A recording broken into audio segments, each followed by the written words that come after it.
Hi, welcome to Vino Videos.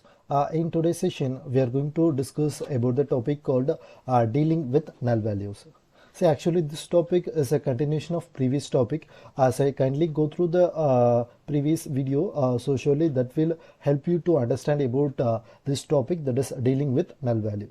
Okay, so this topic suggests that is we are going to fully deal with the null values. So we must know what is meant by null values. So null values is nothing but so the null value present in our data set, we are going to deal with that part.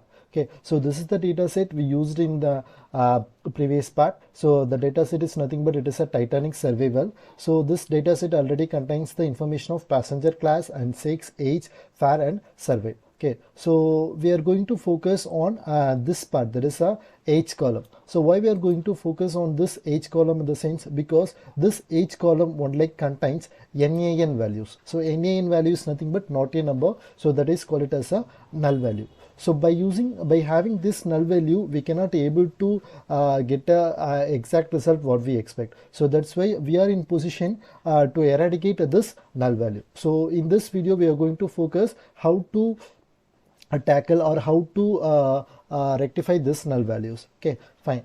So this is the IPYNB file we discussed already. So this is the this is the first we need to importing libraries. So that is pandas and numpy, and we need to load the dataset by using Google Colab command, and we need to read the dataset. So I gave the name as dataset. You can use the name whatever it may be.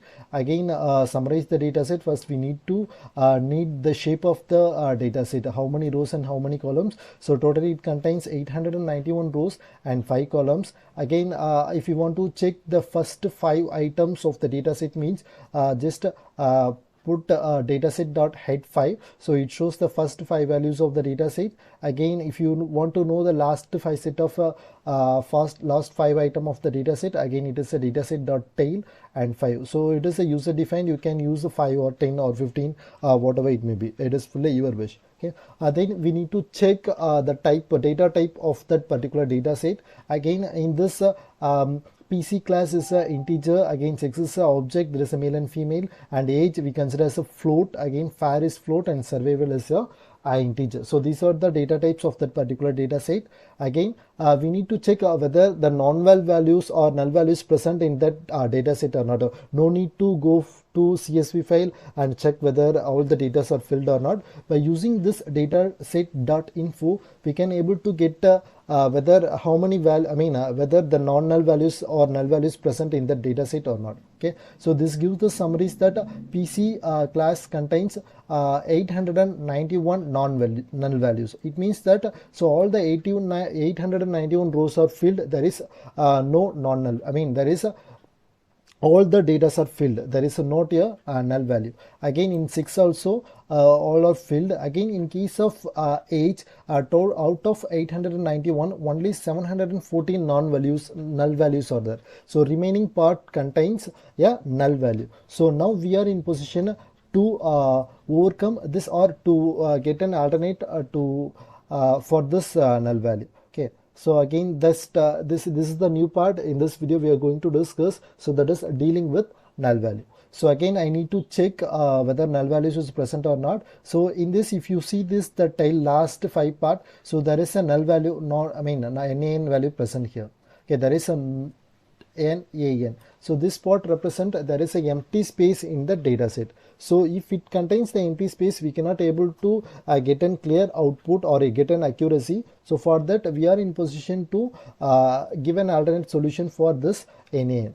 Okay, so again, we need to check how many null values present in each column. Okay, so this is the data set. Again, it contains 891 rows. Each and every row is filled by some values, but in case of age column, some spaces are empty. Okay, so that is a null value. Now we need to count how many spaces, how many empty spaces or how many null values are present in this age column. For that, we are using the for loop condition to check how many null values are present in each column. So this for loop condition gives the information about each and every column. So that is a PC passenger class, sex, age, fare and survey. So if you keenly watch this, in case of this age column, total null values present are 177. In case of this PC class or no null values are present, again this far no null values present, and survival no null values is present. But in case of this age, totally 177 empty spaces are there. So that is called it as a null value. Now what we are going to do in the sense, we are going to calculate the mean of the age column. Okay, later I will say why we need to calculate mean. Okay, so now we are in position to calculate the mean of the age column. For that we are using that variable, that is age underscore mean is equal to data set. Again I used age because we need to find out the mean value for age column. So that is, as type is float and mean, we need to find out the mean. Again I need to give the print condition, print statement. So average age is age mean, so it will calculate the mean of the age column. Okay, fine. Now what we are going to do in the sense, we going to replace NaN by mean value. Okay, so NaN in the sense there is a null value, so we are going to replace this empty space by using the mean value. So the mean value we got is 29 point something, right? So we are going to fill the empty spaces, we are going to fill this empty space by using the mean value. Okay, fine. Next we need to check whether that null values is setted or null values is fixed in that data set or not. For that I give okay, for that I give a dataset dot tail. So I need to check the dataset whether it will be I mean whether the mean is present in that or not. So for that, so if you check this, there is a 29.699. So here the none value is replaced by the mean value. Okay, so again we need to check whether the null value present in the data set or not, because we already fixed it here. So we need to again check by using the for loop condition. So this part already we discussed, right? I mean how to find out the null values by using the for loop. So again we need to check whether how many null values present in that each and every column. So using this for loop I need to check again PC class 6 age far and survey. So if you see the age column, so here the false is 891. It means that all the empty spaces are filled with the mean value. So there is no true value, right? So the false is 891. It states that all the values or all the empty spaces are filled by using the null values. So 99.99% we completed the project, but again in order to get the accurate result we need to move for another step. So what we are going to do in the sense, we are going to see we already replaced the empty spaces with mean. Now what we are going to do in the sense, we are going to replace the empty spaces by using the most frequent values.